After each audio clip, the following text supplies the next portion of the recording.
Picture this. You pull into the school pickup line. You've had a long day. You grab the backpack, and the teacher says, "I can't let you take them. Your name isn't on the list." For a second, that child looks at you like you're a stranger. I've been there.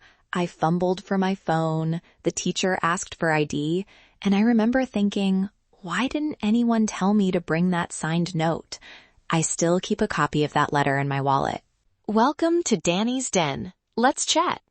Today, I want to give you practical moves, legal light and emotionally smart for step-parents who want clear rights, calm routines, and to keep their game days sacred. So what helps? First, small paperwork. Ask the custodial parent to add your name to the school's pickup and emergency contact list. Get a dated, signed letter authorizing you to pick up the child until a stated date. Those two things get you through most everyday moments. Need something stronger? Consider limited guardianship or a temporary power of attorney for childcare. These aren't adoptions. They're short-term legal tools that let you enroll a kid, sign medical forms, or make decisions when a parent can't be reached. Thinking about adoption, that really does change the legal landscape, but it's a big step, and sometimes not possible unless the other parent's rights have been addressed. If adoption is on your mind, talk to a local lawyer. State rules matter here.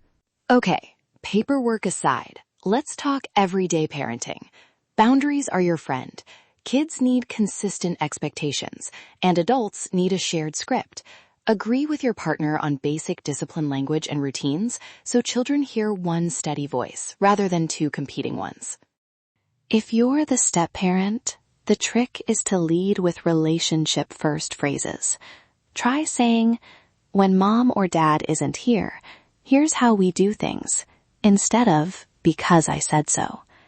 Little wording shifts protect the primary parent-child bond and give you the authority to keep routines on track. Documentation is underrated. Keep a shared calendar with custody dates, practices, and game nights. Take quick notes after doctor visits or school meetings. Those simple records stop a lot of he said, she said fights before they start. When there's a custody agreement already, honor it. But if you're drafting a step-parent agreement, consider a weekend protection clause, language that keeps a particular evening or weekend consistent unless both parents agree otherwise. It can be informal, but when everyone signs a copy, it carries weight. Dealing with an uncooperative ex, keep your communications documentary. Short emails, quick confirmations, and receipts of what was discussed. Try to avoid escalating into threats. A clear paper trail and calm persistence usually solve more than courtroom fireworks. Now, emergencies. They're the reason signed forms matter. Many districts accept a notarized consent form for routine medical care. For bigger needs, a limited medical power of attorney gives you clear authority for a defined time. If you can, get that sorted before you actually need it. Let's not forget the small stuff that keeps households sane. Rotate weekday tasks, post the practice schedule on the fridge, and set a visible backup plan for pickups. Predictability beats drama every time. And yes, this is about more than the game. It's about the time families share, the rituals that say, "We belong here." Protect game nights by agreeing in advance who handles travel, who brings snacks, and who covers if a swap is needed. Little trades. An extra Sunday now for a big game later. Keep resentment low. Co-parent etiquette for practices is simple. Text confirmations, arrival windows, and a shared rides list. Rotate hosting for big watch parties, Eagles tailgates, Yankees nights, and put the schedule somewhere everyone sees it. Rituals beat rules. Music helps transitions. A playlist before drop-off, a dinner soundtrack after practice, or a slow 90s R&B ballad on the drive home signals calm. My pick. A gentle 90s slow jam, something that closes the day and gives everyone a moment to breathe. Concrete next moves you can use this week, quick and effective. 1. Get your name on school pickup and emergency contact lists. 2. Ask for a dated, signed pickup letter to keep in your wallet.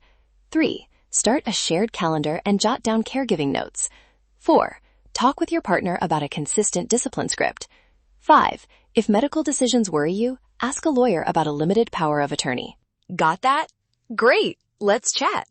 A quick reminder, this is general guidance, not a substitute for local legal advice. Laws vary by state.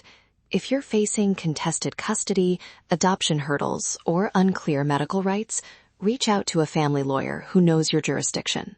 If this episode made the pickup line feel more manageable or gave you one small paper to add to your wallet, then we did something useful today. Subscribe to Danny's Den for more practical family law tips, parenting strategies, and weekly music picks. Check the episode notes if you want to book a free 30-minute consultation. Rituals, small paperwork, and steady language don't erase hard feelings, but they build structure. Structure gives space for relationships to grow without constant firefighting.